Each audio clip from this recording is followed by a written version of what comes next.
Dracula by Bram Stoker. Chapters 20 to 22. Chapter 20. Jonathan Harker's Journal. One October evening, I found Thomas Snelling in his house at Bethnal Green, but unhappily he was not in a condition to remember anything. The very prospect of beer which my expected coming had opened to him had proved too much, and he had begun too early on his expected debauch. I learned, however, from his wife, who seemed a decent poor soul, that he was only the assistant to Smollett, who of the two mates was the responsible person. So off I drove to Walworth, and found Mr. Joseph Smollett at home and in his shirt-sleeves, taking the late tea out of a saucer. He is a decent, intelligent fellow, distinctly a good, reliable type of workman, and with a headpiece of his own.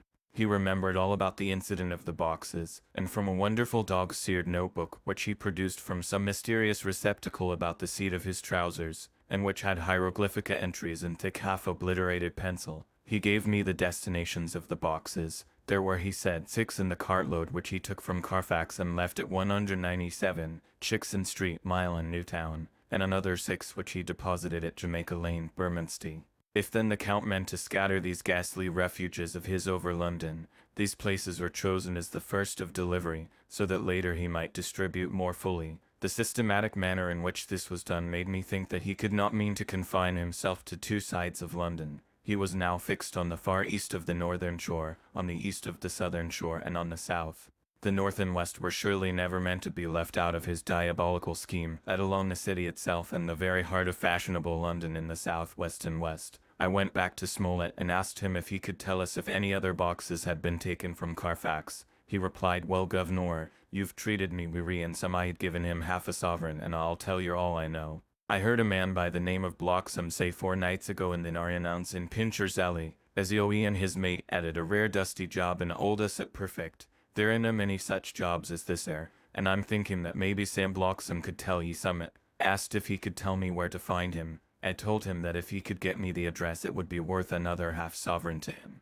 So he gulped down the rest of his tea and stood up, saying that he was going to begin the search then and there. At the door he stopped, and said, "Look here, governor, there ain't no sense in me a-keepin' yer. I may find Sam soon. Why, I mayn't, but anyhow he ain't like to be in a way to tell ye much tonight.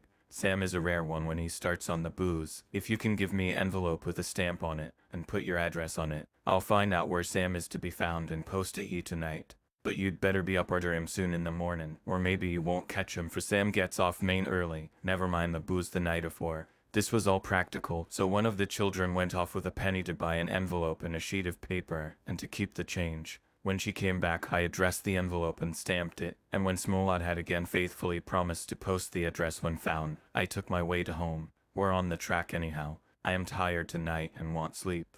Mina is fast asleep and looks a little too pale. Her eyes look as though she had been crying. Poor dear, I've no doubt it frets her to be kept in the dark, and it may make her doubly anxious about me and the others, but it is best as it is. It is better to be disappointed and worried in such a way now than to have her nerve broken. The doctors were quite right to insist on her being kept out of this dreadful business. I must be firm, for on me this particular burden of silence must rest. I shall not ever enter on the subject with her under any circumstances. Indeed, it may not be a hard task after all, for she herself has become reticent on the subject, and has not spoken of the Count or his doings ever since we told her of our decision. 2 October evening, a long and trying and exciting day. By the first post I got my directed envelope with a dirty scrap of paper enclosed, on which was written with a carpenter's pencil in a sprawling hand, "Sam Bloxham, Corcoran's 4, Potter's Court, Bartle Street, Walworth, Ars for the Depite." I got the letter in bed and rose without waking Mina. She looked heavy and sleepy and pale, and far from well. I determined not to wake her, but that when I should return from this new search I would arrange for her going back to Exeter. I think she would be happier in our own home, with her daily tasks to interest her, than in being here amongst us and in ignorance. I only saw Dr. Seward for a moment, and told him where I was off to, promising to come back and tell the rest so soon as I should have found out anything. I drove to Walworth and found with some difficulty Potter's Court. Mr. Smollett's spelling misled me, as I asked for Potter's Court instead of Potter's Court. However, when I had found the court I had no difficulty in discovering Corcoran's lodging house. When I asked the man who came to the door for the Devite, he shook his head, and said I dunno him. There ain't no such a person there. I never heard of him in all my bloomin' days. Don't believe there ain't nobody of that kind livin' there, or any worse. I took out Smollett's letter, and as I read it seemed to me that the lesson of the spelling of the name of the court might guide me. "What are you?" I asked. "I'm the deputy," he answered. I saw at once that I was on the right track. Phonetic spelling had again misled me. A half-crown tip put the deputy's knowledge at my disposal, and I learned that Mr. Bloxam, who had slept off the remains of his beer on the previous night at Corcoranus, had left for his work at Poplar at 5 o'clock that morning. He could not tell me where the place of work was situated, but he had a vague idea that it was some kind of a newfangled warehouse, and with this slender clue I had to start for Poplar. It was 12 o'clock before I got any satisfactory hint of such a building, and this I got at a coffee shop, where some workmen were having their dinner. One of these suggested that there was being erected at Cross Angel Street a new cold storage building, and as this suited the condition of a newfangled warehouse, I at once drove to it. An interview with a surly gatekeeper and a surlier foreman, both of whom were appeased with the coin of the realm, put me on the track of Bloxam. He was sent for my suggesting that I was willing to pay his day's wages to his foreman for the privilege of asking him a few questions on a private matter. He was a smart enough fellow, though rough of speech and bearing. When I had promised to pay for his information and given him an earnest, he told me that he had made 2 journeys between Carfax and a house in Piccadilly, and had taken from this house to the latter 9 great boxes, main heavy ones, with a horse and cart hired by him for this purpose. I asked him if he could tell me the number of the house in Piccadilly, to which he replied, "Well, governor, I forgets the number, but it was only a few doors from a big white church or something of the kind, not long built. It was a dusty old house too, though nothing to the dustins of the house we took the bloomin' boxes from." "How did you get into the houses if they were both empty?" "There was the old party what engaged me a waitin' in the house at Purfleet. He helped me to lift the boxes and put them in the dray. Curse me, but he was the strongest chap I ever struck, and him a old feller, with a white mustache, one that thin you would think he couldn't throw a shatter." How this phrase thrilled through me. Why, he took up his end of the boxes like they was pounds of tea, and me a puffin' and a blowin' afore I could up end mine anyhow, and I'm no chicken neither. "How did you get into the house in Piccadilly?" I asked. "You was there too." "He must have started off and got there afore me, for when I rung of the bell he came and opened the door hisself and helped me to carry the boxes into the hall." "The whole 9? I asked. "Yes, there was 5 in the first load and 4 in the second. It was main dry work, and I don't so well remember how I got 'em." I interrupted him. "Were the boxes left in the hall?" "Yes, it was a big hall, and there was nothing else in it." I made one more attempt to further matters. "You didn't have any key?" "Never used no key nor nothink. The old gent, he opened the door herself and shut it again when I drove off. I don't remember the last time, but that was the beer. And you can't remember the number of the house?" "No, sir, but you needn't have no difficulty about that. It's a iron with a stone front with a bow on it, and I steps up to the door." "I know them steps," Baven, "to carry the boxes up with 3 loafers what come round to earn a copper. The old gent give them shillings, and they seen they got so much, they wanted more, but he took one of them by the shoulder and was like to throw him down the steps, till the lot of them went away cussin'. I thought that with this description I could find the house, so having paid my friend for his information, I started off for Piccadilly. I had gained a new painful experience. The Count could, it was evident, handle the earth boxes himself. If so, time was precious, for now that he had achieved a certain amount of distribution, he could, by choosing his own time, complete the task unobstructed. At Piccadilly Circus I discharged my cab and walked westward beyond the Junior Constitutional. I came across the house described, and was satisfied that this was the next of the lairs arranged by Dracula. The house looked as though it had been long untenanted. The windows were encrusted with dust, and the shutters were up.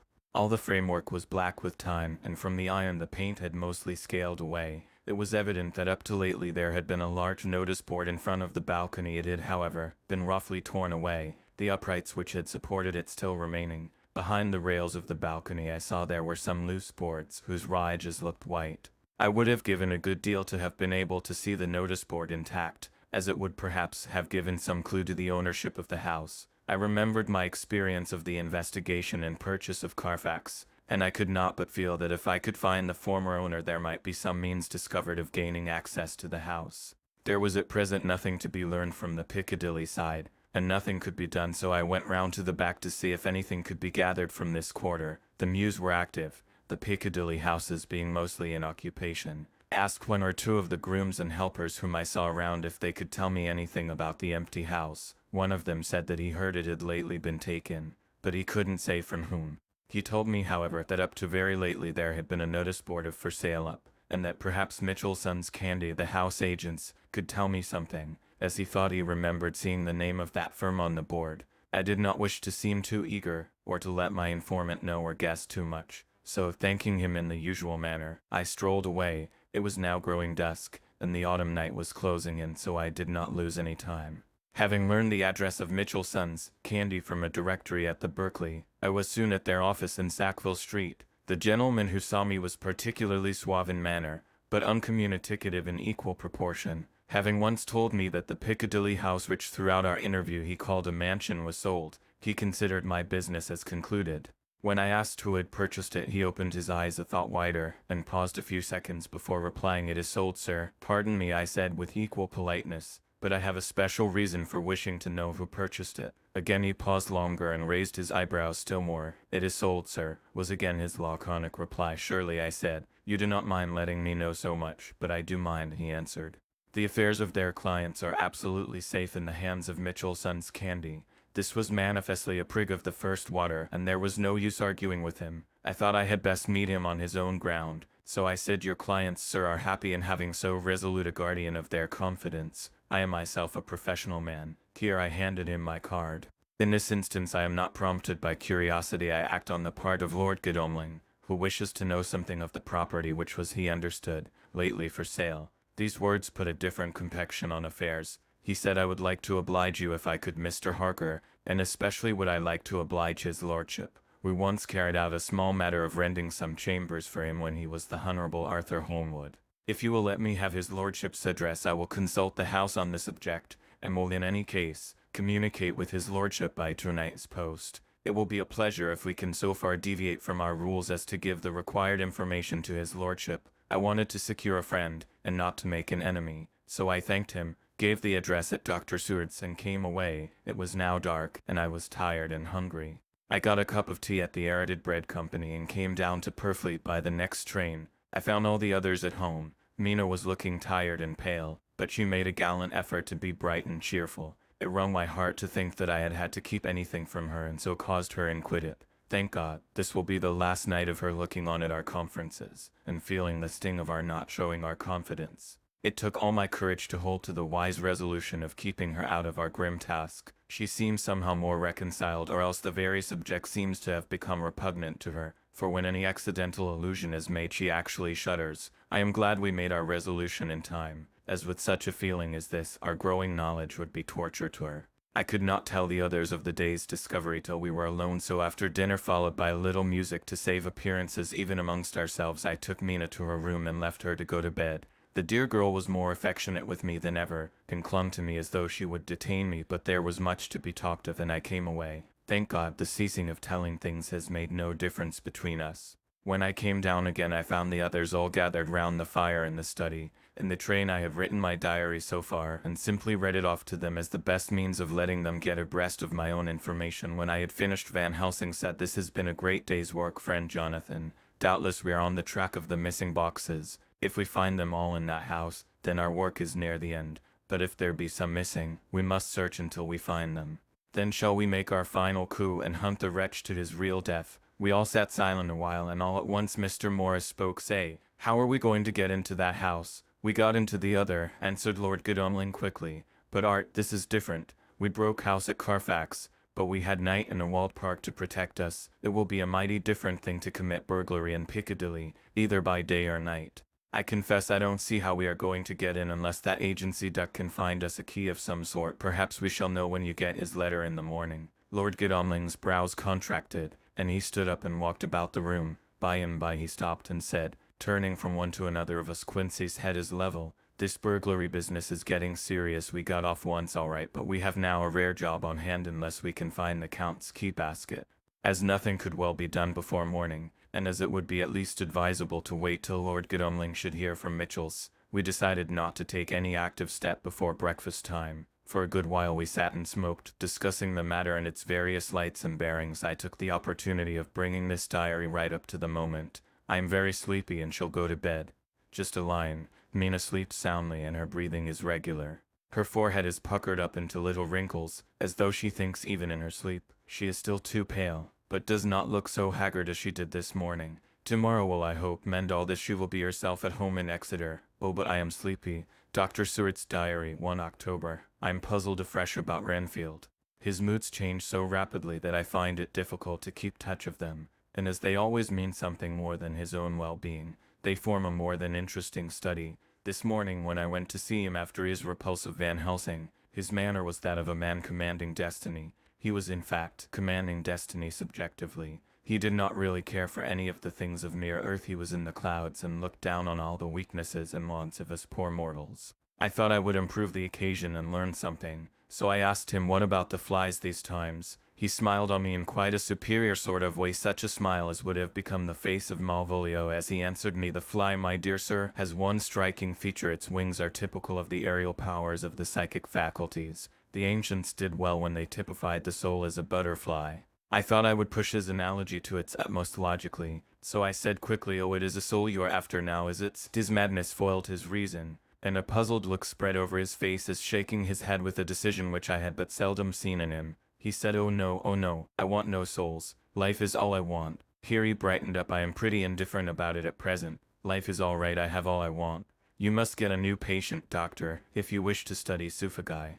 This puzzled me a little, so I drew him on. "Then you command life, you are a god, I suppose." He smiled with an infallibly benign superiority. "Oh no, far be it from me to arrogate to myself the attributes of the deity. I am not even concerned in his especially spiritual doings. If I may state my intellectual position, I am, so far as concerns things purely terrestrial, somewhat in the position which Enoch occupied spiritually." This was a poser to me. I could not at the moment recall Enoch's suppositum, so I had to ask a simple question, though I felt that by so doing I was lowering myself in the eyes of the lunatic. "And why with Enoch?" "Because he walked with God." I could not see the analogy, but did not like to admit it, so I harked back to what he had denied. "So you don't care about life and you don't want souls? Why not?" I put my question quickly and somewhat sternly on purpose to disconcert him. The effort succeeded. For an instant he unconsciously relapsed into his old servile manner, bent low before me, and actually fawned upon me as he replied, "I don't want any souls, indeed I don't. I couldn't use them. If I had them they would be no manner of use to me. I couldn't eat them." Or he suddenly stopped, and the old cunning look spread over his face, like a wine sweep on the surface of the water. "And doctor, as to life, what is it after all?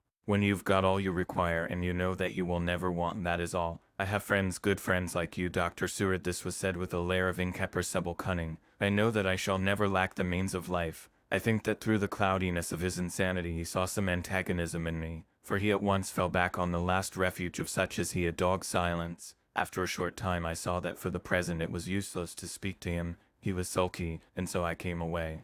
Later in the day he sent for me. Ordinarily I would not have come without special reason, but just at present I am so interested in him that I would gladly make an effort. Besides, I am glad to have anything to help to pass the time. Parker is out following up clues, and so are Lord Godalming and Quincy. Van Helsing sits in my study poring over the record prepared by the Harkers. He seems to think that by accurate knowledge of all details he will light upon some clue. He does not wish to be disturbed in the work without cause. I would have taken him with me to see the patient, only I thought that after his last repulse he might not care to go again. There was also another reason. Renfield might not speak so freely before a third person as when he and I were alone. I found him sitting out in the middle of the floor on his stool, a pose which is generally indicative of some mental energy on his part. When I came in he said at once, as though the question had been waiting on his lips, "What about souls?" It was evident then that my surmise had been correct. Unconscious cerebration was doing its work, even with the lunatic. I determined to have the matter out. "What about them yourself?" I asked.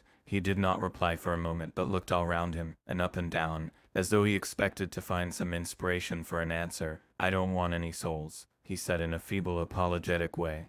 The matter seemed preying on his mind, and so I determined to use it to be cruel only to be kind. So I said, "You like life and you want life?" "Oh yes, but that is all right, you needn't worry about that." But I asked, "How are we to get the life without getting the soul also?" This seemed to puzzle him, so I followed it up. "A nice time you'll have some time when you're flying out there, with the souls of thousands of flies and spiders and birds and cats buzzing and twittering and mine all round you. You've got their lives, you know, and you must put up with their souls." Something seemed to affect his imagination, for he put his fingers to his ears and shut his eyes, screwing them up tightly just as a small boy does when his face is being soaped. There was something pathetic in it that touched me. It also gave me a lesson, for it seemed that before me was a child, only a child, though the features were worn and the stubble on the jaws was white. It was evident that he was undergoing some process of mental disturbance, and knowing how his past moods had interpreted things seemingly foreign to himself, I thought I would enter into his mind as well as I could and go with him. The first step was to restore confidence, so I asked him, speaking pretty loud so that he would hear me through his closed ears, "Would you like some sugar to get your flies round again?" He seemed to wake up all at once,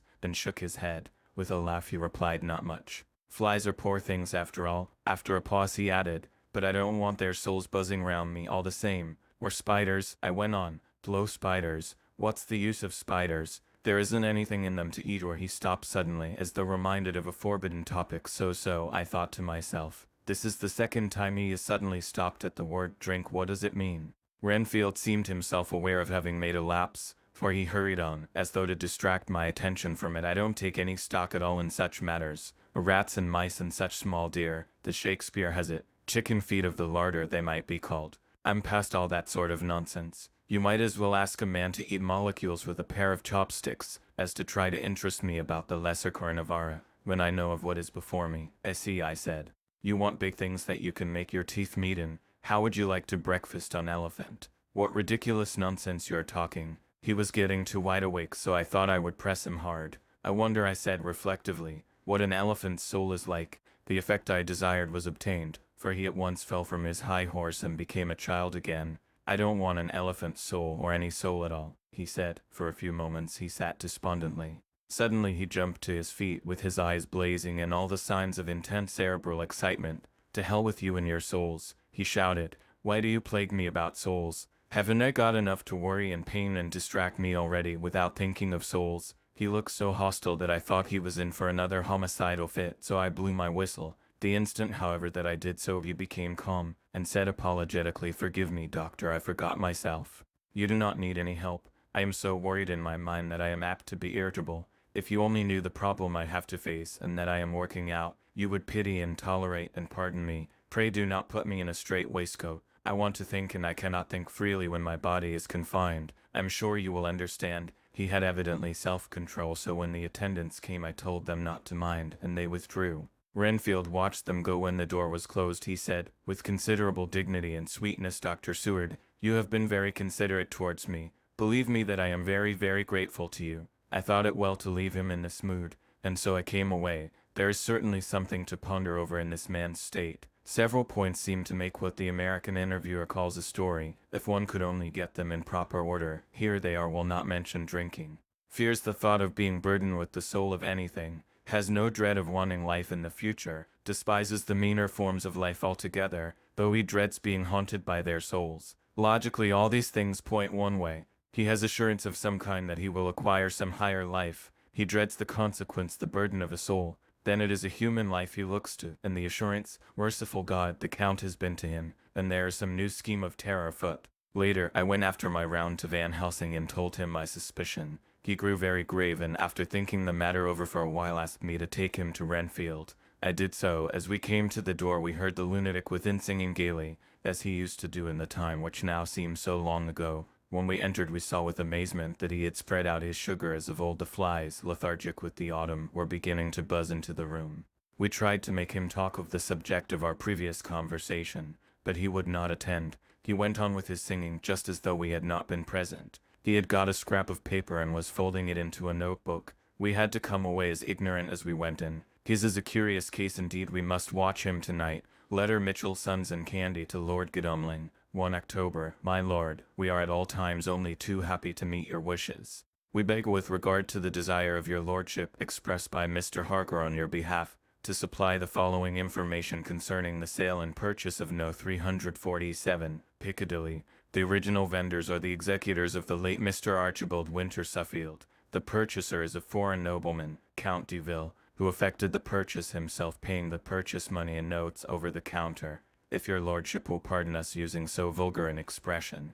Beyond this we know nothing whatever of him. We are, my lord, your lordship's humble servants, Mitchell, Sons, Candy. Dr. Seward's diary, 2 October. I placed a man in the corridor last night, and told him to make an accurate note of any sound he might hear from Renfield's room, and gave him instructions that if there should be anything strange he was to call me after dinner, when we had all gathered round the fire in the study. Miss S. Harker having gone to bed, we discussed the attempts and discoveries of the day. Harker was the only one who had any result, and we are in great hopes that his clue may be an important one. Before going to bed I went round to the patient's room and looked in through the observation trap. He was sleeping soundly, and his heart rose and fell with regular respiration. This morning the man on duty reported to me that a little after midnight he was restless and kept saying his prayers somewhat loudly. I asked him if that was all. He replied that it was all he heard. There was something about his manner so suspicious that I asked him point blank if he had been asleep. He denied sleep, but admitted to having dozed for a while. It is too bad that men cannot be trusted unless they are watched. Today Harker is out following up his clue, and Art and Quincy are looking after horses. Godalming thinks that it will be well to have horses always in readiness, for when we get the information which we seek there will be no time to lose. We must sterilize all the imported earth between sunrise and sunset. We shall thus catch the Count at his weakest, and without a refuge to fly to. Van Helsing is off to the British Museum looking up some authorities on ancient medicine. The old physicians took account of things which their followers do not accept, and the professor is searching for witch and demon cures which may be useful to us later. I sometimes think we must be all mad and that we shall wake to sanity in straight waistcoats. Later, we have met again. We seem at last to be on the track, and our work of tomorrow may be the beginning of the end. I wonder if Renfield's quiet has anything to do with this. His moods have so followed the doings of the Count, that the coming destruction of the monster may be carried to him in some subtle way. If we could only get some hint as to what passed in his mind, between the time of my argument with him today and his resumption of fly-catching, it might afford us a valuable clue. He is now seemingly quiet for a spell. That wild yell seemed to come from his room. The attendant came bursting into my room and told me that Renfield had somehow met with some accident. He had heard him yell, and when he went to him found him lying on his face on the floor, all covered with blood. I must go at once. Chapter 21 Dr. Seward's Diary 3 October. Let me put down with exactness all that happened, as well as I can remember it. Since last I made an entry, not a detail that I can recall must be forgotten. In all calmness I must proceed. When I came to Renfield's room I found him lying on the floor on his left side in a glittering pool of blood. When I went to move him, it became at once apparent that he had received some terrible injuries. There seemed none of that unity of purpose between the parts of the body which marks even lethargic sanity. As the face was exposed I could see that it was horribly bruised, as though it had been beaten against the floor. Indeed, it was from the face wounds that the pool of blood originated. The attendant who was kneeling beside the body said to me as we turned him over, "I think, sir, his back is broken. See, both his right arm and leg and the whole side of his face are paralyzed." How such a thing could have happened puzzled the attendant beyond measure. He seemed quite bewildered, and his brows were gathered, and as he said, "I can't understand the two things. He could mark his face like that by beating his own head on the floor. I saw a young woman do it once at the Eversfield Asylum before anyone could lay hands on her, and I suppose he might have broke his neck by falling out of bed, if he got in an awkward kink, but for the life of me I can't imagine how the two things occurred. If his back was broke, he couldn't beat his head, and if his face was like that before the fall out of bed, there would be marks of it." I said to him, "Go to Dr. Van Helsing and ask him to kindly come here at once." I won him without an instant's delay. The man ran off, and within a few minutes the professor in his dressing gown and slippers appeared. When he saw Renfield on the ground, he looked keenly at him a moment, and then turned to me. I think he recognized my thought in my eyes, for he said very quietly, manifestly for the ears of the attendant, "A sad accident. He will need very careful watching, and much attention. I shall stay with you myself, but I shall first dress myself. If you will remain I shall in a few minutes join you." The patient was now breathing stertorously, and it was easy to see that he had suffered some terrible injury. Van Helsing returned with extraordinary celerity, bearing with him a surgical case. He had evidently been thinking and had his mind made up, for almost before he looked at the patient, he whispered to me, "Send the attendant away. We must be alone with him when he becomes conscious after the operation." So I said, "I think that will do now, Simmons. We have done all that we can at present. You had better go your round, and Dr. Van Helsing will operate. Let me know instantly if there be anything unusual anywhere." The man withdrew, and we went into a strict examination of the patient. The wounds of the face was superficial. The real injury was a depressed fracture of the skull, extending right up through the motor area. The professor thought a moment and said, "We must reduce the pressure and get back to normal conditions. As far as can be, the rapidity of the suffusion shows the terrible nature of his injury. The whole motor area seems affected. The suffusion of the brain will increase quickly, so we must trephine at once or it may be too late." As he was speaking there was a soft tapping at the door. I went over and opened it and found in the corridor without Arthur and Quincy in pajamas and slippers. The former spoke, "I heard your man call up Dr. Van Helsing and tell him of an accident. So I woke Quincy, or rather called for him, as he was not asleep. Things are moving too quickly and too strangely for sound sleep for any of us these times. I've been thinking that tomorrow night we'll not see things as they have been. We'll have to look back and forward a little more than we have done. May we come in? I nodded and held the door open till they had entered, then I closed it again. When Quincy saw the attitude and state of the patient and noted the horrible pool on the floor, he said softly, "My God, what has happened to him? Poor devil." I told him briefly, and added that we expected he would recover consciousness after the operation for a short time at all events. He went at once and sat down on the edge of the bed. With Godalming beside him, we all watched in patience. "We shall wait," said Van Helsing, "just long enough to fix the best spot for trephining, so that we may most quickly and perfectly remove the blood clot, for it is evident that the hemorrhage is increasing." The minutes during which we waited passed with fearful slowness. I had a horrible sinking in my heart, and from Van Helsing's face I gathered that he felt some fear or apprehension as to what was to come. I dreaded the words that Renfield might speak. I was positively afraid to think, but the conviction of what was coming was on me, as I have read of men who have heard the death watch. The poor man's breathing came in uncertain gasps. Each instant he seemed as though he would open his eyes and speak, but then would follow a prolonged stertorous breath, and he would relapse into a more fixed insensibility. Inured as I was to sick beds and death, this suspense grew and grew upon me. I could almost hear the beating of my own heart, and the blood surging through my temples sounded like blows from a hammer. The silence finally became agonizing. I looked at my companions, one after another, and saw from their flushed faces and damp brows that they were enduring equal torture. There was a nervous suspense over us all, as though overhead some dread bell would peal out powerfully when we should least expect it. At last there came a time when it was evident that the patient was sinking fast. He might die at any moment. I looked up at the professor and caught his eyes fixed on mine. His face was sternly set as he spoke. "There is no time to lose. His words may be worth many lives. I have been thinking so as I stood here. It may be there is a soul at stake. We shall operate just above the ear." Without another word he made the operation. For a few moments the breathing continued to be stertorous. Then there came a breath so prolonged that it seemed as though it would tear open his chest. Suddenly his eyes opened and became fixed in a wild, helpless stare. This was continued for a few moments, then it softened into a glad surprise, and from the lips came a sigh of relief. He moved convulsively, and as he did so said, "I'll be quiet, doctor. Tell them to take off the strait waistcoat. I have had a terrible dream, and it has left me so weak that I cannot move. What's wrong with my face? It feels all swollen and it smarts dreadfully." He tried to turn his head, but even with the effort his eyes seemed to grow glassy again, so I gently put it back. Then Van Helsing said in a quiet, grave tone, "Tell us your dream, Mr. Renfield." As he heard the voice his face brightened through its mutilation, and he said, "That is Dr. Van Helsing. How good it is of you to be here. Give me some water, my lips are dry, and I shall try to tell you." I dreamed." He stopped and seemed fainting. I called quietly to Quincy, "The brandy, it is in my study, quick." He flew and returned with a glass, the decanter of brandy, and a carafe of water. We moistened the parched lips, and the patient quickly revived. It seemed, however, that his poor injured brain had been working in the interval, for when he was quite conscious, he looked at me piercingly with an agonized confusion which I shall never forget, and said I must not deceive myself. It was no dream, but all a grim reality. Then his eyes roved round the room as they caught sight of the two figures sitting patiently on the edge of the bed. He went on, "If I were not sure already, I would know from them."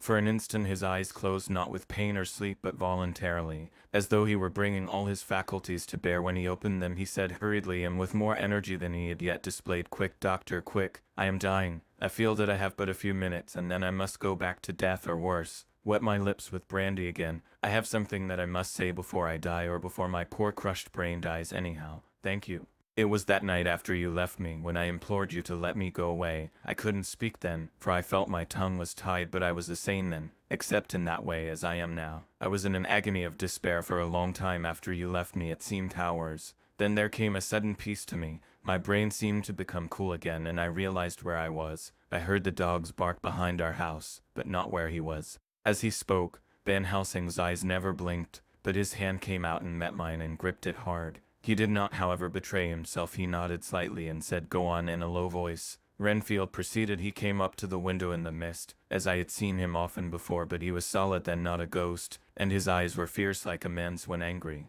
He was laughing with his red mouth. The sharp white teeth glinted in the moonlight when he turned to look back over the belt of trees to where the dogs were barking. I wouldn't ask him to come in at first, though I knew he wanted to, just as he had wanted all along. Then he began promising me things, not in words but by doing them. He was interrupted by a word from the professor. How? By making them happen just as he used to send in the flies when the sun was shining. Great big fat ones with steel and sapphire on their wings and big moths in the night with skull and crossbones on their backs. Van Helsing nodded to him as he whispered to me unconsciously, the acrosonidite trait pose of this find is what you call the death's head moth. The patient went on without stopping. Then he began to whisper, rats, rats, rats. Hundreds, thousands, millions of them, and everyone alive, and dogs to eat them, and cats too. All lives. All red blood with years of life in it and not merely buzzing flies. I laughed at him, for I wanted to see what he could do. Then the dogs howled away beyond the dark trees in his house. He beckoned me to the window. I got up and looked out, and he raised his hands and seemed to call out without using any words.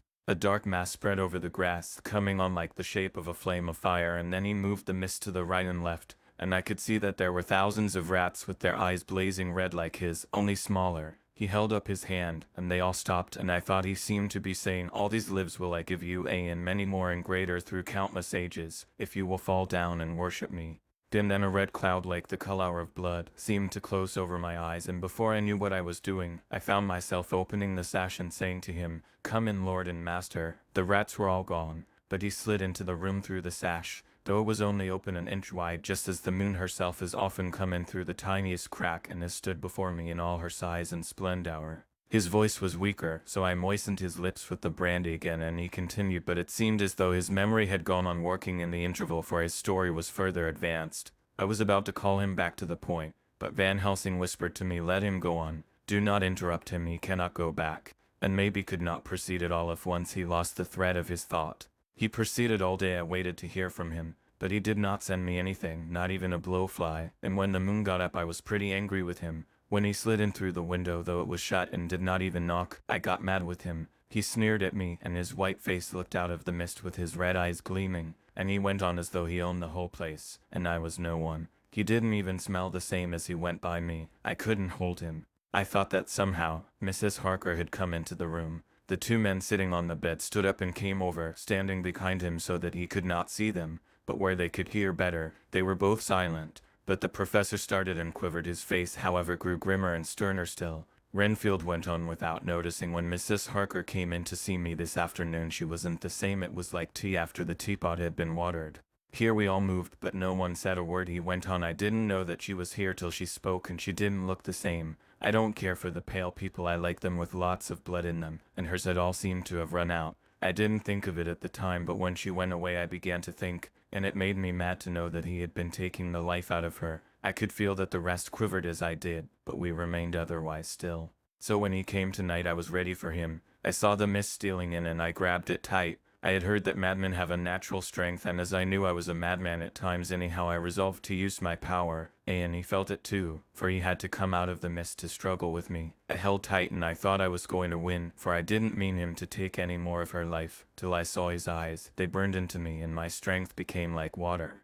He slipped through it, and when I tried to cling to him he raised me up and flung me down. There was a red cloud before me and a noise like thunder, and the mist seemed to steal away under the door. His voice was becoming fainter and his breath more stertorous. Van Helsing stood up instinctively. We know the worst now, he said. He is here, and we know his purpose. It may not be too late. Let us be armed the same as we were the other night. But lose no time, there is not an instant to spare. There was no need to put our fear, nay our conviction, into words. We shared them in common. We all hurried and took from our rooms the same things that we had when we entered the Count's house. The professor had his ready. Then as we met in the corridor he pointed to them significantly as he said, they never leave me, and they shall not till this unhappy business is over. Be wise also, my friends. It is no common enemy that we deal with. Alas, alas, that dear Madam Mina should suffer. He stopped. His voice was breaking, and I do not know if rage or terror predominated in my own heart. Outside the Harkers' door we paused. Arden Quincy held back, and the latter said, should we disturb her? We must, said Van Helsing grimly. If the door be locked I shall break it in. May it not frighten her terribly. It is unusual to break into a lady's room. Van Helsing said solemnly, you are always right, but this is life and death. All chambers are alike to the doctor, and even were they not, they are all as one to me tonight. Friend John, when I turn the handle, if the door does not open, do you put your shoulder down and shove in, you too, my friends. Now, he turned the handle as he spoke, but the door did not yield. We threw ourselves against it. With a crash it burst open, and we almost fell headlong into the room. The professor did actually fall. Then I saw across him as he gathered himself up from hands and knees. What I saw appalled me. I felt my hair rise like bristles on the back of my neck, and my heart seemed to stand still. The moonlight was so bright that through the thick yellow blind the room was light enough to see. On the bed beside the window lay Jonathan Harker, his face flushed and breathing heavily as though in a stupor. Kneeling on the near edge of the bed facing outwards was the white-clad figure of his wife. By her side stood a tall thin man clad in black. His face was turned from us, but the instant we saw we all recognized the Count in every way, even to the scar on his forehead. With his left hand he held both Mrs. Harker's hands, keeping them away with her arms at full tension. His right hand gripped her by the back of the neck, forcing her face down on his bosom. Her white nightdress was smeared with blood, and a thin stream trickled down the man's bare breast, which was shown by his torn open dress. The attitude of the two had a terrible resemblance to a child forcing a kitten's nose into a saucer of milk to compel it to drink. As we burst into the room, the Count turned his face, then the hellish look that I had heard described seemed to leap into it. His eyes flamed red with devilish passion, the great nostrils of the white aquiline nose opened wide and quivered at the edge, and the white sharp teeth behind the full lips of the blood-dripping mouth champed together like those of a wild beast. With a wrench which threw his victim back upon the bed as though hurled from a height, he turned and sprang at us, but by this time the professor had gained his feet, and was holding towards him the envelope which contained the sacred wafer. The Count suddenly stopped, just as poor Lucy had done outside the tomb, and cowered back. Further and further back he cowered as we, lifting our crucifixes, advanced.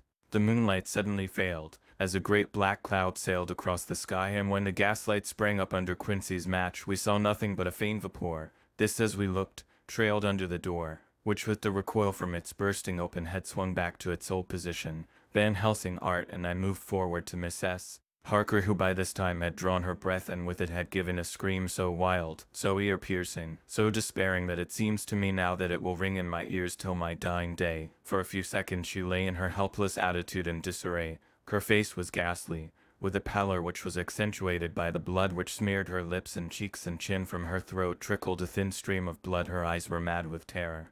Then she put before her face her poor crushed hands, which bore on their whiteness the red mark of the Count's terrible grip, and from behind them came a low desolate wail which made the terrible scream seem only the quick expression of an endless grief. Van Helsing stepped forward and drew the coverlet gently over her body, whilst Art, after looking at her face for an instant despairingly, ran out of the room. Van Helsing whispered to me, "Jonathan is in a stupor such as we know the vampire can produce. We can do nothing with poor Madame Mina for a few moments till she recovers herself. I must wake him." He dipped the end of a towel in cold water and with it began to flick him on the face, his wife all the while holding her face between her hands and sobbing in a way that was heart-breaking to hear. I raised the blind and looked out of the window. There was much moonshine, and as I looked I could see Quincy Morris run across the lawn and hide himself in the shadow of a great yew tree. It puzzled me to think why he was doing this, but at the instant I heard Harker's quick exclamation as he woke to partial consciousness and turned to the bed. On his face, as there might well be, was a look of wild amazement. He seemed dazed for a few seconds, and then full consciousness seemed to burst upon him all at once, and he started up. His wife was aroused by the quick movement and turned to him with her arms stretched out as though to embrace him instantly. However, she drew them in again and, putting her elbows together, held her hands before her face and shuddered till the bed beneath her shook. "In God's name, what does this mean?" Parker cried out. "Dr. Seward, Dr. Van Helsing, what is it? What has happened? What is wrong? Mina dear, what is it? What does that blood mean? My God, has it come to this?" And raising himself to his knees he beat his hands wildly together. "Good God, help us, help her, oh help her." With a quick movement he jumped from bed, and began to pull on his clothes, all the man in him awake at the need for instant exertion. "What has happened? Tell me all about it," he cried without pausing. "Dr. Van Helsing, you love Mina, I know. Oh, do something to save her. It cannot have gone too far yet. Guard her while I look for him." His wife, through her terror and horror and distress, saw some sure danger to him. Instantly forgetting her own grief, she seized hold of him and cried out, "No, no, Jonathan, you must not leave me. I have suffered enough tonight, God knows, without the dread of his harming you. You must stay with me, stay with these friends who will watch over you." Her expression became frantic as she spoke, and he, yielding to her, she pulled him down sitting on the bedside and clung to him fiercely. Van Helsing and I tried to calm them both. The professor held up his little golden crucifix and said with wonderful calmness, "Do not fear, my dear. We are here, and whilst this is close to you no foul thing can approach. You are safe for tonight, and we must be calm and take counsel together." She shuddered and was silent, holding down her head on her husband's breast. When she raised it, his white nightrobe was stained with blood where her lips had touched, and where the thin open wound in her neck had sent forth drops. The instant she saw it she drew back with a low wail and whispered amidst choking sobs, "Unclean, unclean, I must touch him or kiss him no more. Oh, that it should be that it is I who am now his worst enemy, and whom he may have most cause to fear." To this he spoke out resolutely, "Nonsense, Mina, it is a shame to me to hear such a word. I would not hear it of you, and I shall not hear it from you. May God judge me by my deserts, and punish me with more bitter suffering than even this hour, if by any act or will of mine anything ever come between us." He put out his arms and folded her to his breast, and for a while she lay there sobbing. He looked at us over her bowed head, with eyes that blinked damply above his quivering nostrils. His mouth was set as steel. After a while her sobs became less frequent and more faint. Then he said to me, speaking with a studied calmness which I felt tried his nervous power to the utmost, "And now, Dr. Seward, tell me all about it. Too well I know the broad fact. Tell me all that has been." I told him exactly what had happened, and he listened with seeming impassivences, but his nostrils twitched and his eyes blazed as I told how the ruthless hands of the Count had held his wife in that terrible and horrid position, with her mouth to the open wound in his breast. It interested me, even at that moment, to see that whilst the face of white-set passion worked convulsively over the bowed head, the hands tenderly and lovingly stroked the ruffled hair.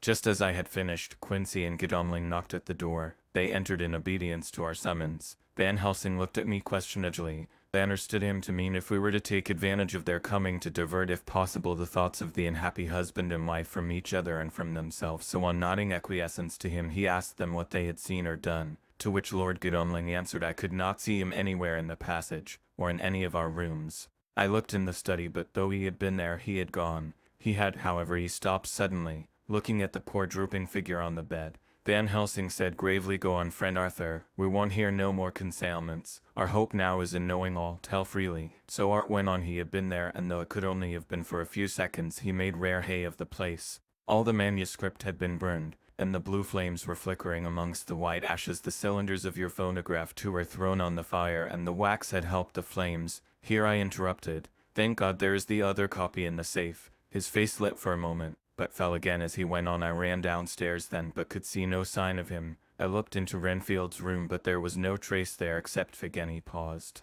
"Go on," said Harker hoarsely, so he bowed his head and moistening his lips with his tongue, added, "except that the poor fellow is dead." Mrs. Harker raised her head, looking from one to the other of us. She said solemnly, "God's will be done." I could not but feel that Art was keeping back something, but as I took it that it was with a purpose, I said nothing. Van Helsing turned to Morris and asked, "And you, friend Quincy, have you any to tell?" "A little," he answered.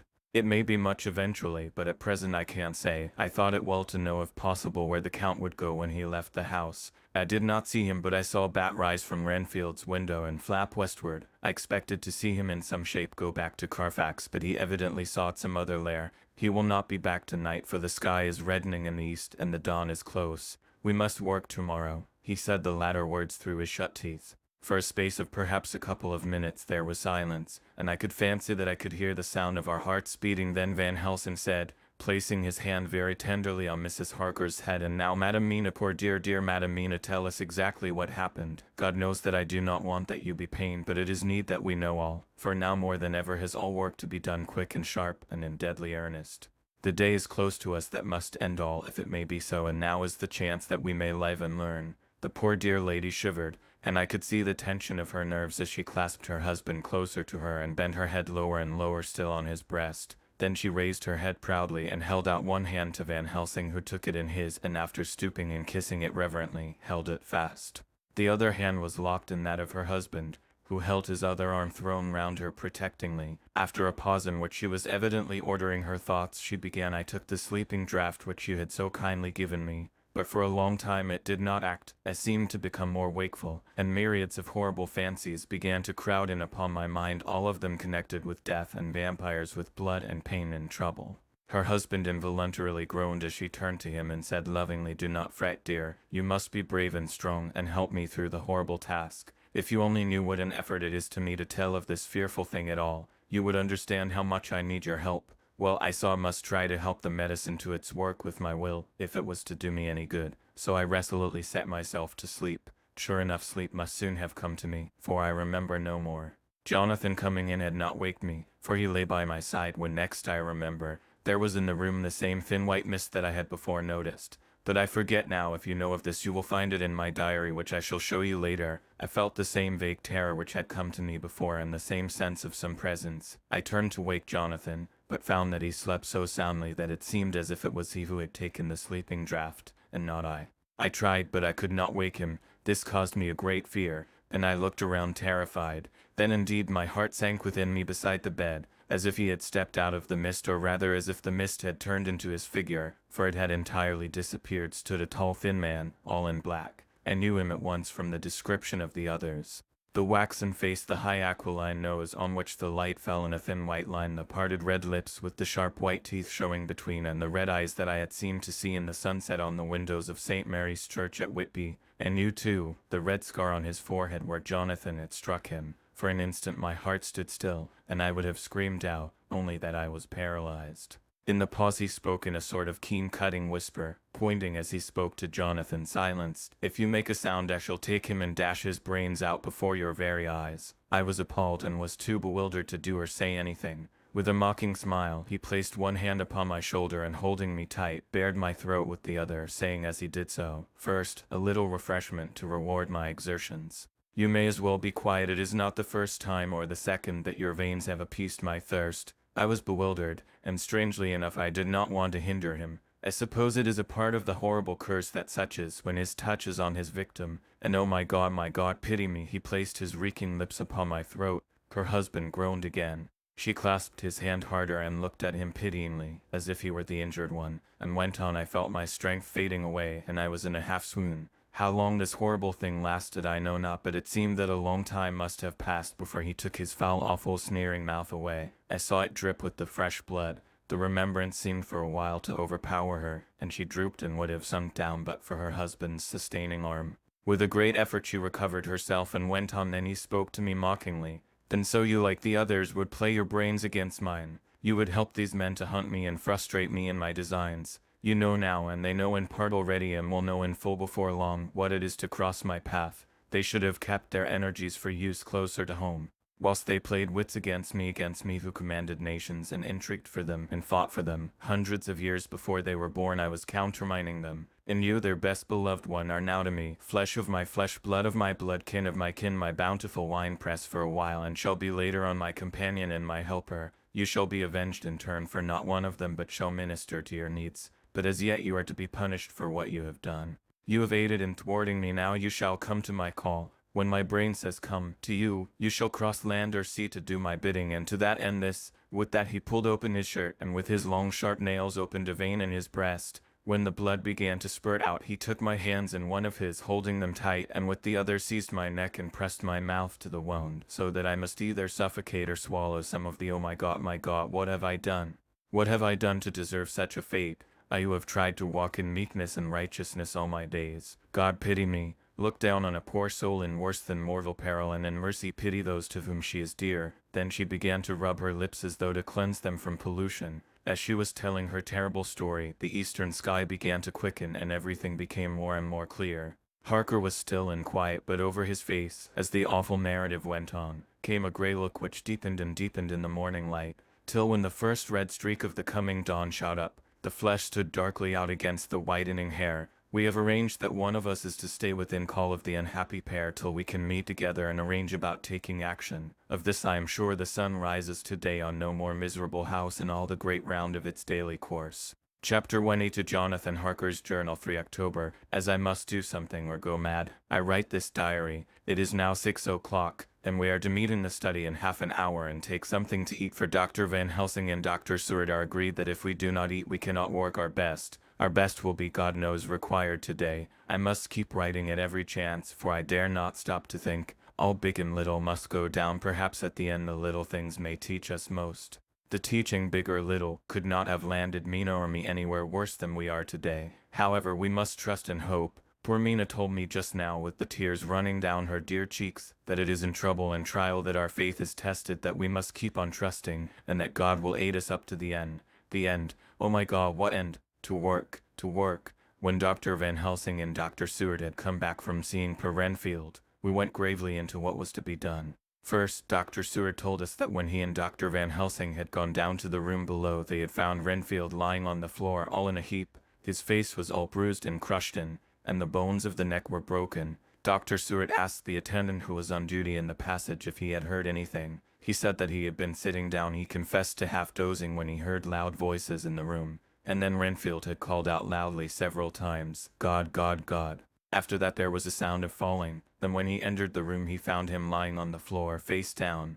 just as the doctors had seen him. Van Helsing asked if he had heard voices or a voice, and he said he could not say that. At first it had seemed to him as if there were two, but as there was no one in the room it could have been only one. He could swear to it if required that the word God was spoken by the patient. Dr. Seward said to us when we were alone that he did not wish to go into the matter. The question of an inquest had to be considered, and it would never do to put forward the truth, as no one would believe it. As it was, he thought that on the attendant's evidence he could give a certificate of death by misadventure in falling from bed. In case the coroner should demand it, there would be a formal inquest, necessarily to the same result. When the question began to be discussed as to what should be our next step, the very first thing we decided was that Mina should be in full confidence that nothing of any sort, no matter how painful, should be kept from her. She herself agreed as to its wisdom, and it was pitiful to see her so brave and yet so sorrowful, and in such a depth of despair. There must be no concealment, she said. Alas, we have had too much already.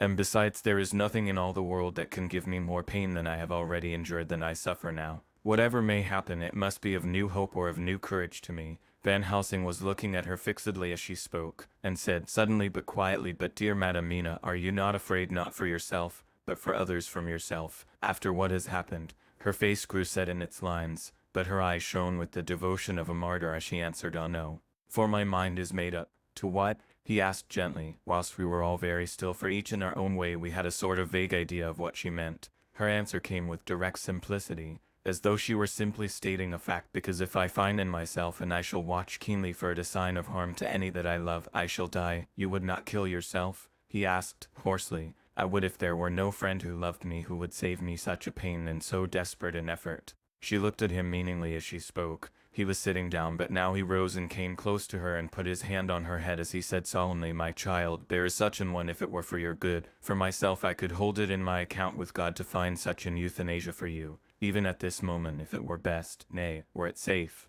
But my child," for a moment he seemed choked, and a great sob rose in his throat. He gulped it down and went on, "There are here some who would stand between you and death. You must not die. You must not die by any hand, but least of all by your own, until the other who has fouled your sweet life is true dead. You must not die, for if he is still with the quick undead, your death would make you even as he is. No, you must live. You must struggle and strive to live, though death would seem a boon unspeakable. You must fight death himself, though he come to you in pain or in joy, by the day or the night, in safety or in peril. On your living soul I charge you that you do not die, nay, nor think of death till this great evil be past." The poor dear grew white as death, and shook and shivered, as I have seen a quicksand shake and shiver at the incoming of the tide. We were all silent, we could do nothing. At length she grew more calm, and turning to him said sweetly, but oh, so sorrowfully, as she held out her hand, "I promise you, my dear friend, that if God will let me live, I shall strive to do so, till, if it may be in his good time, this horror may have passed away from me." She was so good and brave that we all felt that our hearts were strengthened to work and endure for her,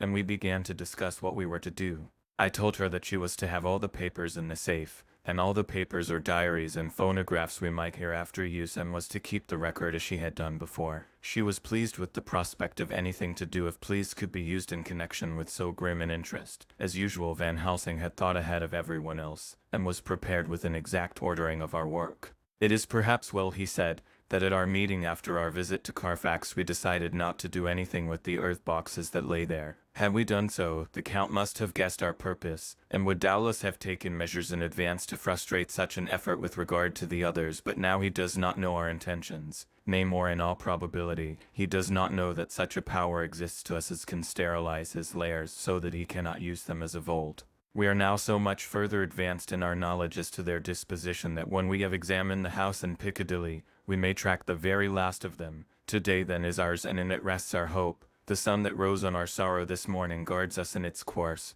until it sets tonight. That monster must retain whatever form he now has. He is confined within the limitations of his earthly envelope. He cannot melt into thin air nor disappear through cracks or chinks or crannies. If ye go through a doorway, ye must open the door like a mortal, and so we have this day to hunt out all his lairs and sterilize them. So we shall, if we have not yet catch him and destroy him, drive him to bay in some place where the catching and the destroying shall be in time sure. Here I started up, for I could not contain myself at the thought that the minutes and seconds so preciously laden with Mina's life and happiness were flying from us, since whilst we talked action was impossible. But Van Helsing held up his hand warningly. Nay, friend Jonathan, he said, in this the quickest way home is the longest way, so your proverbs say. We shall all act and act with desperate quick, when the time has come. But think in all probable the key of the situation is in that house in Piccadilly. The Count may have many houses which he has bought. Of them he will have deeds of purchase, keys, and other things. He will have paper that he write on, he will have his book of cheeks. There are many belongings that he must have somewhere. Why not in this place so central, so quiet, where he come and go by the front or the back at all hour, when in the very vast of the traffic there is none to notice. We shall go there and search that house, and when we learn what it holds, then we do what our friend Arthur call, in his phrases of hunt, stop the earth, and so we run down our old fox. So, is it not? Then let us come at once, I cried. We are wasting the precious time. The professor did not move, but simply said, and how are we to get into that house in Piccadilly? Anyway, I cried, we shall break in if need be, and your police, where will they be, and what will they say? I was staggered, but I knew that if he wished to delay he had a good reason for it, so I said as quietly as I could, don't wait more than need be. You know, I am sure what torture I am in, on my child, that I do, and indeed there is no wish of me to add to your anguish. But just think, what can we do until all the world be at movement? Then will come our time. I have thought and thought, and it seems to me that the simplest way is the best of all. Now we wish to get into the house, but we have no key, is it not so? I nodded. Now suppose that you were in truth the owner of that house and could not still get in, and think there was to you no conscience of the housebreaker, what would you do? I should get a respectable locksmith, and set him to work to pick the lock for me. And your police, they would interfere, would they not? Oh no, not if they knew the man was properly employed. Then he looked at me as keenly as he spoke. All that is in doubt is the conscience of the employer, and the belief of your policeman as to whether or no that employer has a good conscience or a bad one. Your police must indeed be zealous men, and clever, oh so clever, in reading the heart, that they trouble themselves in such matter. No, my friend Jonathan, you go take the lock off 100 empty house in this your London, or of any city in the world, and if you do it as such things are rightly done, and at the time such things are rightly done, no one will interfere. I have read of a gentleman who owned a so fine house in London, and when he went for months of summer to Switzerland and lock up his house, some burglar came and broke window at back and got in. Then he went and made open the shutters in front and walk out and in through the door, before the very eyes of the police. Then he have an auction in that house, and advertise it, and put up big notice, and when the day come he sell off by a great auctioneer all the goods of that other man who owned them. Then he go to a builder, and he sell him that house, making an agreement that he pull it down and take all away within a certain time.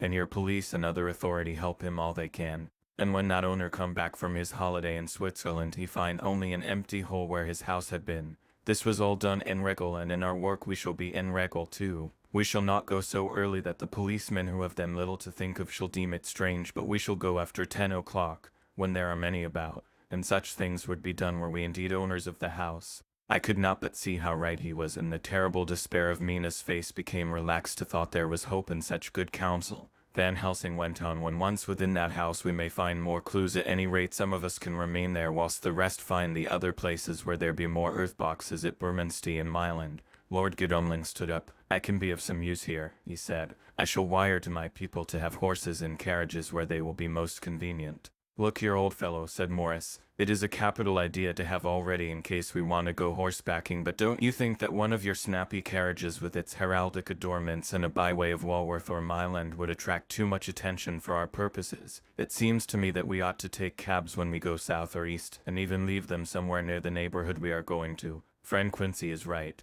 said the professor.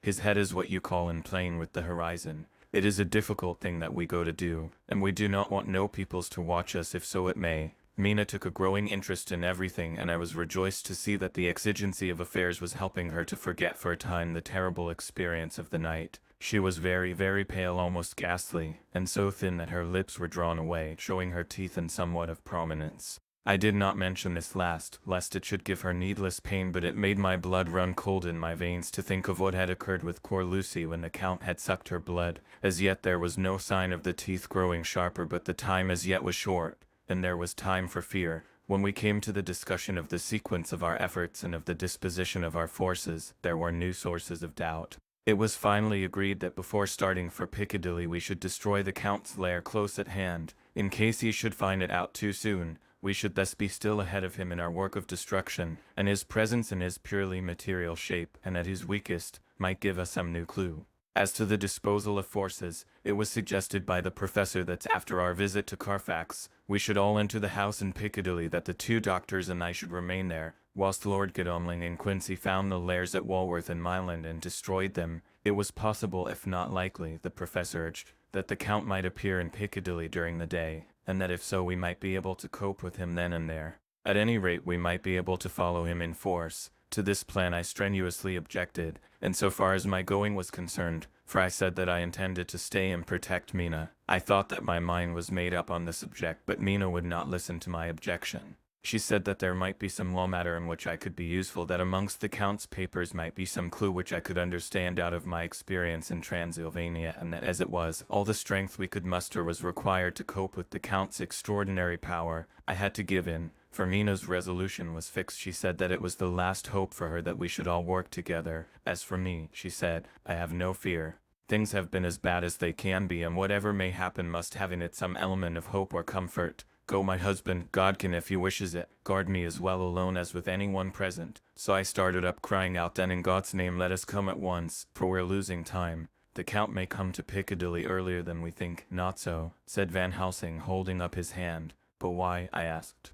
Do you forget, he said with actually a smile, that last night he banqueted heavily and will sleep late? Did I forget? Shall I ever? Can any of us ever forget that terrible scene? Mina struggled hard to keep her brave countenance, but the pain overmastered her, and she put her hands before her face, and shuddered whilst she moaned. Van Helsing had not intended to recall her frightful experience. He had simply lost sight of her and her part in the affair in his intellectual effort. When it struck him what he said, he was horrified at his toothlessness and tried to comfort her. "Oh, Madam Mina," he said, "dear, dear Madam Mina, alas, that I have all vous so reverence you should have said anything so forgetful. These stupid old lips of mine and this stupid old head do not deserve so, but you will forget it, will you not?"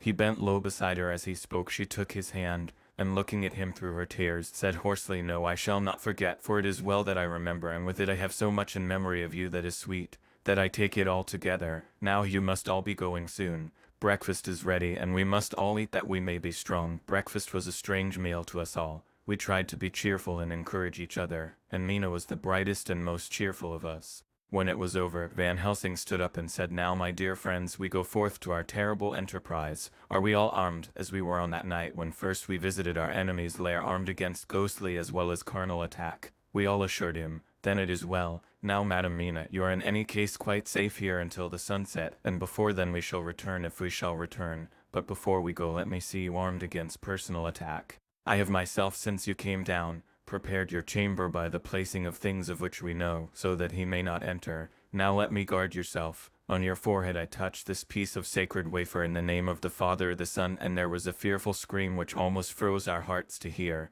As he had placed the wafer on Mina's forehead, it had seared, it had burned into the flesh as though it had been a piece of white hot metal. My poor darling's brain had told her the significance of the fact as quickly as her nerves received the pain of it, and the two so overwhelmed her that her overwrought nature had its voice in that dreadful scream. But the words to her thought came quickly. The echo of the scream had not ceased to ring on the air when there came the reaction, and she sank on her knees on the floor in an agony of abasement, pulling her beautiful hair over her face, as the leper of old his mantle. She wailed out, "Unclean! Unclean! Even the Almighty shuns my polluted flesh. I must bear this mark of shame upon my forehead until the judgment day." They all paused. I had thrown myself beside her in an agony of helpless grief, and putting my arms around held her tight. For a few minutes our sorrowful hearts beat together, whilst the friends around us turned away their eyes that ran tears silently. Then Van Helsing turned and said gravely, so gravely that I could not help feeling that he was in some way inspired, and was stating things outside himself. "It may be that you may have to bear that mark till God himself see fit, as he most surely shall on the judgment day, to redress all wrongs of the heirs and of his children that he has placed thereon. And oh, Madam Mina, my dear, may we who love you be there to see, when that red scar, the sign of God's knowledge of what has been, shall pass away, and leave your forehead as pure as the heart we know. For so surely as we live, that scar shall pass away when God sees right to lift the burden that is hard upon us. Till then we bear our cross, as his Son did in obedience to his will. It may be that we are chosen instruments of his good pleasure, and that we ascend to his bidding as that other through stripes and shame, through tears and blood, through doubts and fears, and all that makes the difference between God and man. There was hope in his words and comfort, and they made for resignation. Mina and I both felt so, and simultaneously we each took one of the old man's hands and bent over and kissed it. Then without a word we all knelt down together, and all holding hands, swore to be true to each other. We men pledged ourselves to raise the veil of sorrow from the head of her whom, each in his own way, we loved, and we prayed for help and guidance in the terrible task which lay before us. It was then time to start, so I said farewell to Mina, a parting which neither of us shall forget to our dying day, and we set out. To one thing I have made up my mind: if we find out that Mina must be a vampire in the end, then she shall not go into that unknown and terrible land alone. I suppose it is this, that in old times one vampire meant many, just as their hideous bodies could only rest in sacred earth, so the holiest love was the recruiting sergeant for their ghastly ranks. We entered Carfax without trouble, and found all things the same as on the first occasion. It was hard to believe that amongst so prosaic surroundings of neglect and dust and decay there was any ground for such fear as already we knew. Had not our minds been made up, and had there not been terrible memories to spur us on, we could hardly have proceeded with our task. We found no papers, or any sign of use in the house, and in the old chapel the great boxes looked just as we had seen them last. Dr. Van Helsing said to us solemnly as we stood before them, "And now, my friends, we have a duty here to do. We must sterilize this earth, so sacred of holy memories, that he is brought from a far distant land for such fell use. He has chosen this earth because it has been holy. Thus we defeat him with his own weapon, for we make it more holy still. It was sanctified to such use of man, now we sanctify it to God." As he spoke, he took from his bag a screwdriver and a wrench, and very soon the top of one of the cases was thrown open. The earth smelled musty and close, but we did not somehow seem to mind, for our attention was concentrated on the professor. Taking from his box a piece of the sacred wafer, he laid it reverently on the earth, and then shutting down the lid began to screw it home, we aiding him as he worked. One by one we treated in the same way each of the great boxes, and left them as we had found them to all appearance, but in each was a portion of the host. When we closed the door behind us, the professor said solemnly, "So much is already done. If it may be that with all the others we can be so successful, then the sunset of this evening may shine on Madame Mina's forehead all white as ivory and with no stain." As we passed across the lawn on our way to the station to catch our train, we could see the front of the asylum. I looked eagerly, and in the window of my own room saw Mina. I waved my hand to her, and nodded to tell that our work there was successfully accomplished. She nodded in reply to show that she understood. The last I saw, she was waving her hand in farewell. It was with a heavy heart that we sought the station and just caught the train, which was steaming in as we reached the platform. I have written this in the train. Piccadilly, 12:30 p.m.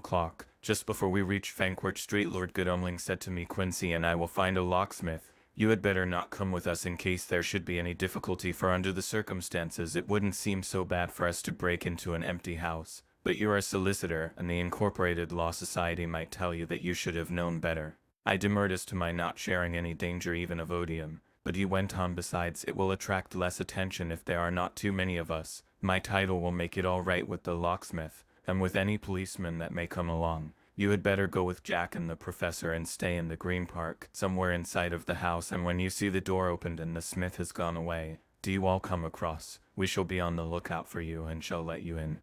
"The advice is good," said Van Helsing, so we said no more. Godalming and Morris hurried off in a cab, we following in another. At the corner of Arlington Street our contingent got out and strolled into the Green Park. My heart beat as I saw the house on which so much of our hope was centered, looming up grim and silent in its deserted condition amongst its more lively and spruce-looking neighbors. We sat down on a bench within good view, and began to smoke cigars so as to attract as little attention as possible. The minutes seemed to pass with leaden feet as we waited for the coming of the others. At length we saw a four-wheeler drive up. Out of it in leisurely fashion got Lord Godalming and Morris, and down from the box descended a thick-set working man with his rush-woven basket of tools. Morris paid the cabman, who touched his hat and drove away.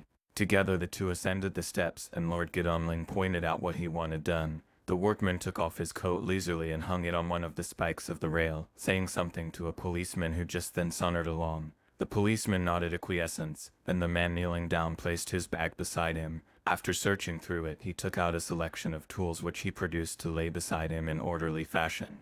Then he stood up, looked into the keyhole, blew into it, and turning to his employers made some remark. Lord Godalming smiled, and the man lifted a good-sized bunch of keys. Selecting one of them, he began to probe the lock, as if feeling his way with it. After fumbling about for a bit, he tried a second and then a third. All at once the door opened under a slight push from him, and he and the two others entered the hall. We sat still. My own cigar burnt furiously, but Van Helsing's went cold altogether.